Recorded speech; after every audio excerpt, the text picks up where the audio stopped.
طب قصه نادي الزمالك اخبارها ايه؟ يعني لغايه دلوقتي معلوماتي ان الارض مش راجعه، ودي مشكله كبيره جدا جدا يعني. بركاتك يا ابن الفقرين. يتقال يعني جوه نادي الزمالك ان خلاص الارض مش راجعه، وان نادي الزمالك ومجلس ادارته عارف القصه دي. ازاي يا جدع؟ الله العظيم اللي مش عارف ازاي. وبالتالي لابد ان يكون هناك حلول مختلفه. يقال ان الدوله هتدي ارض جديده لنادي الزمالك وهتخصص له ارض جديده، لكن الارض القديمه مش هترجع تاني.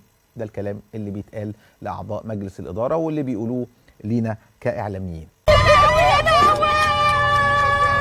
طيب نادي الزمالك داخل على يناير، والنادي الاهلي بيسعى لصفقات جديده وشراء بعض اللاعبين وتطوير شكل فرقته اللي هي اساسا فرقه جيده.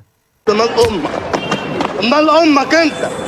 نادي الزمالك بيعاني معاناه شديده جدا جدا، سواء يا لهوي يا لهوي يا لهوي يا لهوي، يعني على مستوى يانيك فيريرا اللي لسه عامل حديث مع الكابتن احمد شوبير. بس ايه الريحه على الارض؟ انت ايه فطران بامبرز؟ فطران بامبرز على الصبح. ايضا على مستوى اللاعبين وجوميز واكتر من لاعب واكتر من 5 قضايا ادت الى، كان اخرهم جروس، ادت الى قفل القيد في نادي الزمالك. ربنا يكرمه يا رب، يا رب.